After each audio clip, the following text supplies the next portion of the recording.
देश के गोदी मीडिया को सीमा से फुर्सत होगा तब न।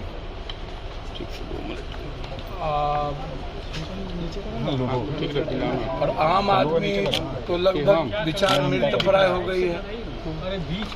समाज जिस देश का मृतप्राय हो गया, हो करने वाले के बारे में तो मैं कुछ कह नहीं सकता हूँ। 9:24 और 9:24 सेम टाइम, सेम जगह, सेम जमीन, कल्याणी।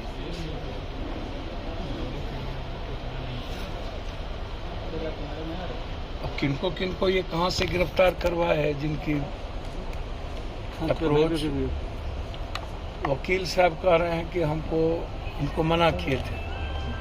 और वकील साहब का बेडरूम,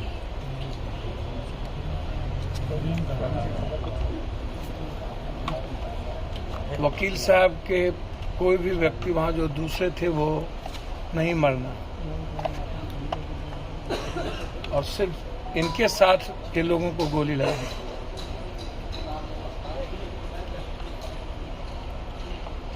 और 1 महीने में 4 5 हत्या मुजफ्फरपुर में।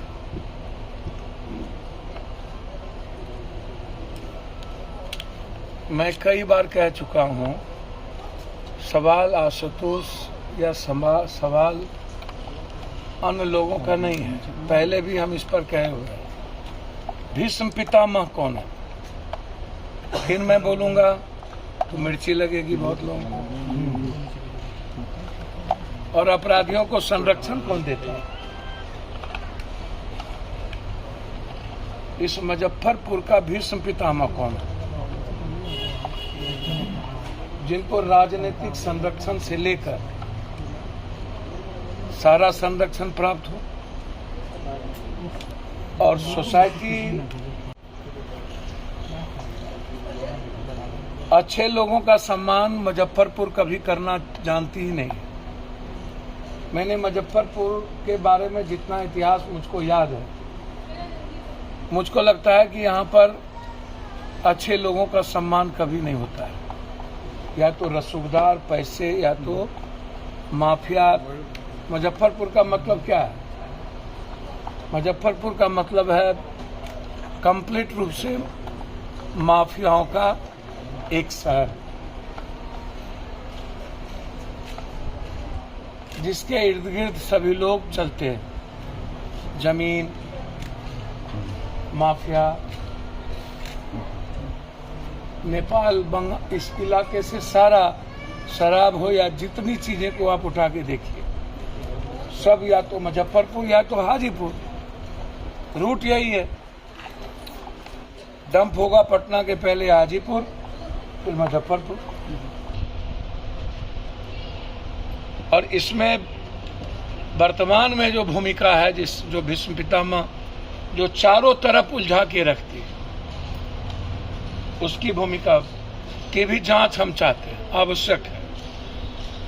अब मैं यदि वो याद करूं, जो एक चर्चा होती थी कभी कि मंटू शर्मा को गिरफ्तार करवा के किसने लाया या कौन थे, यह भी कई एंगल चर्चा शुरू हो गई।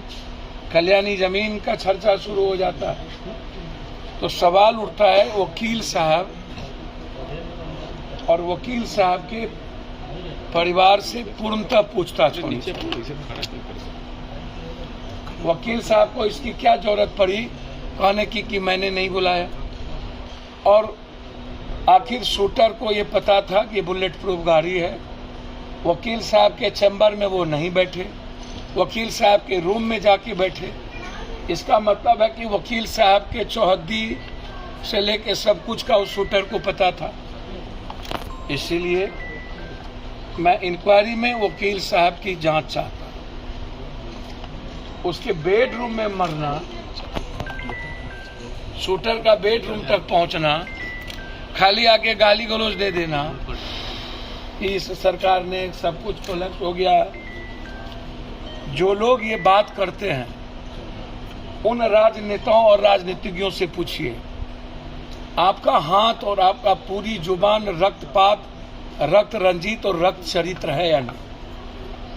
ये पॉलिटिशियन चाहे इस भाग का हो चाहे उस भाग का हो, सबके शब्द रक्त चरित्र भी है, रक्त रंजित भी है और रक्तपात भी है। इस समय में वो अपराधियों का नाम नहीं लेंगे। एक पार्टी किसी अन्य लोगों को दे देंगे एमपी, एमएलए, एमएलसी का टिकट, दूसरी पार्टी किसी और को एमएलए, एमपी, एमएलसी का टिकट दे दो।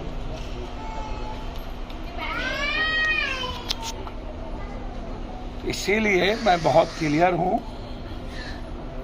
जो देश जो समाज मणिपुर की घटना पर घर की महिलाएं, औरत जिस देश में ना निकल पाए, दुनिया में इससे बड़ी घटना कहीं घटी ही नहीं। हजारों लोगों के सामने 15 साल की बच्चियों के साथ सामूहिक बलात्कार और उसको हल्के में राजनीतिज्ञों के द्वारा लेना, 3 घंटे तक 2 माँ और बेटियों को नंगा रखना और आम आदमी के जिंदगी में जहर पैदा नहीं होना, और नाथूराम गोडसे को भी 47% लोगों ने भारत में स्वीकार कर लेना। मैं समझता हूं कि अब भारत की विचारधारा भी मृतप्राय हो गई। भारत का समाज दुनिया में इससे ज्यादा गंदा और गंदगी, बलात्कार मैंने एक व्यक्ति 4 व्यक्ति को करते देखा। कल बेगूसराय में एक बच्ची को नंगा करके पीटा गया, बदन पर कुछ नहीं था, चिल्लाती रही, समाज देखता रहा, लोग नहीं बचा पाए। जब हम ऐसे लोगों को फांसी नहीं दे सकते, हमारा बस चले तो मणिपुर के उस भीड़ को एलएमजी से समाप्त कर देने की जरूरत है और उस भीड़ को दंड कर देने की जरूरत है जो बलात्कार करते देखा। उस आंख को नहीं रहना चाहिए और इस देश के उस वहां के सीएम को आत्महत्या कर लेना चाहिए, यानी तो समाज को जहर दे देना चाहिए सुकरात की तरह। जो सीएम यह कहता हो कि 100 घटना ऐसी है और 76 दिनों के बाद, आप आशुतोष जी की बात क्या करिएगा।